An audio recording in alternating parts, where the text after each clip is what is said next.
তুতুল চৈতিকে বলে, চৈতিতে যে শুনেছ কি হয়েছে? চৈতি বলে, কেন কি হয়েছে? এরপর তুতুল বলে, বরণডালা করতে গিয়ে চৈতির মা কীভাবে বরণডালাটা ফেলে দিয়েছিল।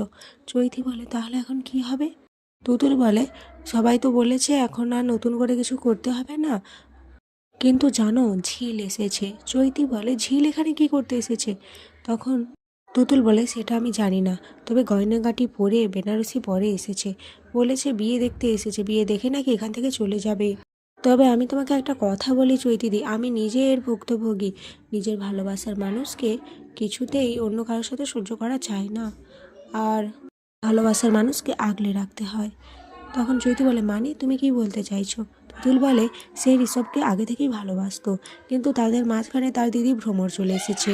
এটা শুনে চৈতি তো অবাক হয়ে যায়। এরপর তুতুল বলে, কিভাবে ঝিলকে তাদের জীবন থেকে সরিয়ে দিতে হবে।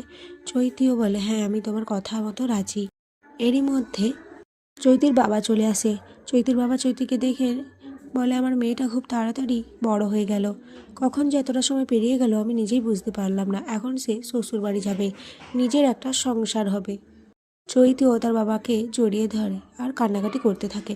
অপরদিকে ঝিলকে দেখে স্বাক্ষর বাবা খুব খুশি হয়। স্বাক্ষর বাবা বলে, আমি খুব খুশি হয়েছি তুই এখানে এসেছিস, কিন্তু এই বিয়ে বাড়িতে এসেছিস এটা দেখে আমি খুশি হইনি। ঝিল বলে, আমি এখানে এসেছি সাক্ষর বিয়েটা দেখার জন্য, আর উনি আমাকে যেহেতু ইনভাইট করেছেন, তাই আমার মনে হলো যে এই নিমন্ত্রণটা রক্ষা করেই চাই, তারপরে আমি এখান থেকে চলে যাব। এদিকে স্বাক্ষর মা মিনুকে জিজ্ঞাসা করে, তোমার মেয়ে যে এত গয়নাগাটি পরে এসেছে, কোথা থেকে পেয়েছে? মিনু বলে, সেটা তো আমি জানি না, আর তাছাড়া আমার মেয়েকে নিয়ে এত আলোচনা চলছে কেন? আপনারা নিমন্ত্রণও করেছিলেন তাইও এসেছে, না হলেও কেনই বা আসতো? তখনই ঝিলের দিদি বলে, সত্যি মা, আমাদের মেয়ে বোনটাকে কত সুন্দর লাগছে বলো তো, যেন মনে হচ্ছে ওরই বিয়ে হচ্ছে। স্বাক্ষর মা তো খুব রেগে যায়, বলে, এসব কী কথা, তুমি এমন অলক্ষণে কথা কেন বলছো? তখনই ঝিলে দিদি বলে, আমি যেটা বলছি একদম সত্যি কথাই বলছি, আর তাছাড়া আপনারা তো আপনাদের ছেলের বিয়ে দিচ্ছেন, তার মানে কি আমাদের মেয়ের বিয়ে কখনো হবে না নাকি? এরপর তাদের মধ্যে অনেক কথা কাটাকাটি চলে। তারপরে ঝিলে দিদি ওখান থেকে চলে যায়।